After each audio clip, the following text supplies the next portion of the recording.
This is Bob here to address concern that one of my viewers has had. Yeah. See, in a previous episode of mine on how to handle a dangerous situation, I told you all never run from a bear. That he would catch you and eat you for lunch. Yeah, that's what I did, yeah.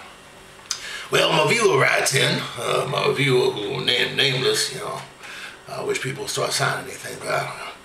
He wrote in I was mistaken. That you can run from a bear as long as you're running downhill. He goes on to explain that because the bear is so heavy, he wouldn't be able to make any fast cuts or weaves, you know, back and forth like that, cut side to side, you know. Well, let me say this about that. You should never doubt Desert Bob when it comes to surviving in the wilderness.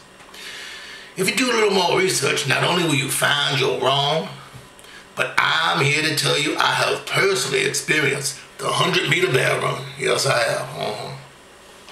It was back when I had just started enjoying the wilderness, you know, just started out. I was hiking down this path when I came around this bend, and there he was. The meanest looking bear I had ever seen. Even though it was the first bear I've ever seen, you know. Anyway, he had just lit up a cigarette, you know, and he was leaning up against a spruce tree, you know. Yeah, he was wearing his pants down around halfway down his butt, you know. His hat was tilted sideways, you know, and he was wearing pulled-out sunglasses just like I am, you know. I stopped dead in my tracks, man. I didn't know what to do, and, you know, and he was like, "What's up?" I was like, absolutely nothing. Yeah. Then he started towards me, and instead of holding my ground and reaching for my Kool-Aid and watermelon, what? Kool-Aid and watermelon, yeah. Well, didn't I mention he was a black bear? Oh, okay, anyway, I ran, you know, and like my viewer who wrote in, I thought that downhill was the way out. But dude, what makes you think you're Spider-Man? You can't make a fancy cut any better than that bear can, you know? And that bear has big old claws that dig in and stop him. All I had were PF flyers, dang. Well, just as the bear was gonna fillet me for lunch, I made my cut. Yeah, I did. Yeah, but it wasn't successful. I face planted right into a tree, you know? Almost knocked me out, you know? Yeah, that's how I got this scar right here from. I don't know if you can see that, you know? I don't know. Anyway, the only thing that saved me was the bear was laughing so hard, he fell over and couldn't catch his breath, you know?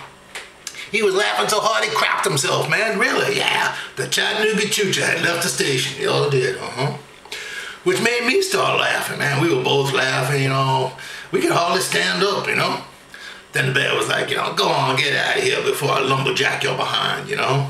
Then we chest bumped, you know, and went all separate ways. Now, I've heard some talking off screen about the Kool-Aid and watermelon deal. Well, I am not disrespecting anyone. I am not racist or prejudiced. If I'm up in polar bear country, I don't do Kool-Aid and watermelon. I do Starbucks, Frappuccino, sushi, and a one-day free pass to Old Navy. Yeah, that's right. And I start, you know, when I'm talking, I start saying like, "Oh my God," you know, things like that, and like, "Totally," and "Shut up," you know, I've said stuff like that, so don't think anything about Desert Bob. Anyway, yeah, all right, well, anyway, Desert Bob's here saying to all my friends, stay safe out there. Goodbye.